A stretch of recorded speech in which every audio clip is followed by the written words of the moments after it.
Douglas Murray runs the Center for Social Cohesion in the United Kingdom. In 2016, he took a trip. He traveled Europe to get a first-hand look at its present condition, and its future. His conclusion is very dark because his observations are so obvious and documentable and have been proven to be true and accurate in his 2017 book, The Strange Death of Europe.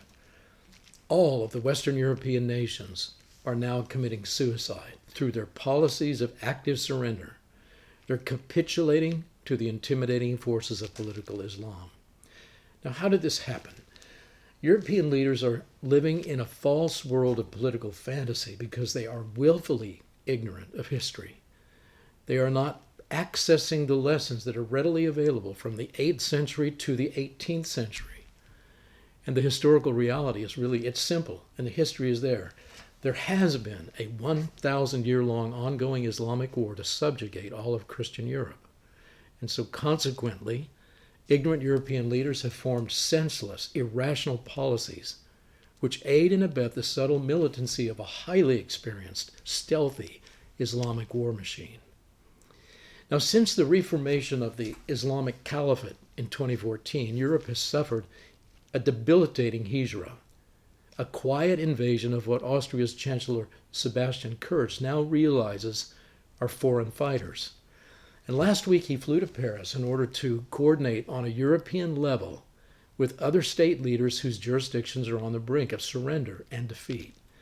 Kurz said, "We are in constant danger." And he called the meeting. French President Emmanuel Macron agrees that they are near the end of a fight against political Islam. And joining this international strategy session were German Chancellor Angela Merkel, EU President Michel, European Commission President von der Leyen, and Dutch Prime Minister Rutte. And they all announced that they would be joining forces to change the suicidal policies. And when we heard this, the world assumed, and this is what I assumed, that they were referring to the open migration which has introduced explosive parallel Islamic societies into their nations. But how much agreement did they achieve in this meeting in making policies which would defend Europe and their respective borders? And the answer is none. They didn't achieve any. And the reason is because 5 of these leaders are unwilling to abandon politically correct theology.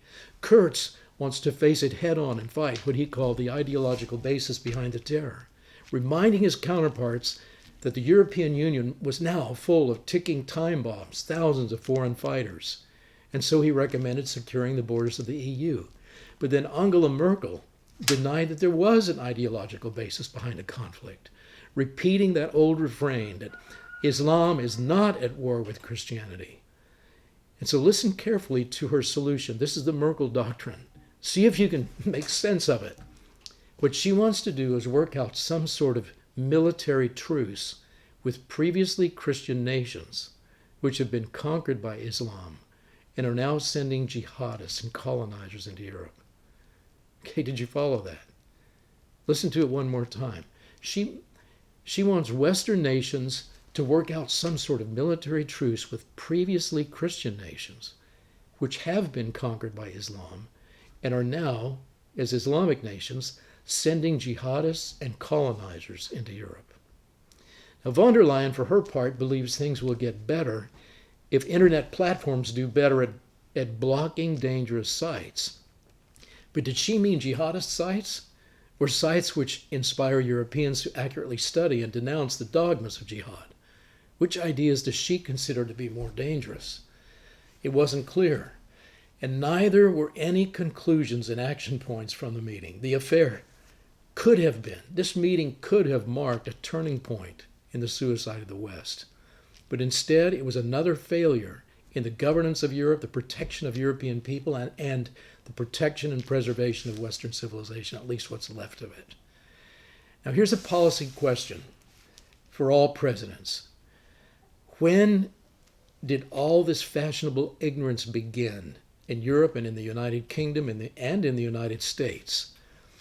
One of the first steps of leadership failure can be traced directly back to the United States and President Obama's initiative to deprive all American law enforcement agencies of vital historic knowledge.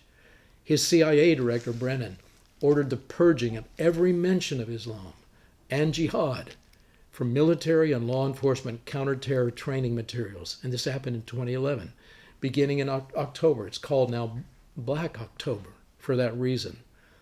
And since then, discussions all over the world about the real nature of Islam tend to end as that European summit did, at an impasse, with confusion and complexity and disorientation.